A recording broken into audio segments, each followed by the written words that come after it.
All right, another day, another dollar. I'm going to make this a quick one because my kid is bothering me. So here we have a very strong update with a gap right here. We're bouncing off of this moving average. So I figure that's resistance. Probably going to turn around for Monday and trade off. You could look for a 50% retracement, but I am getting overbought indications. So I would not be surprised in the least if we get a pullback. And let's just look at interest rates.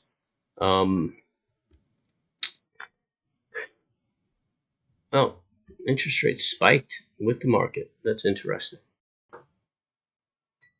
But it looks like it's putting in a head and shoulders over here. So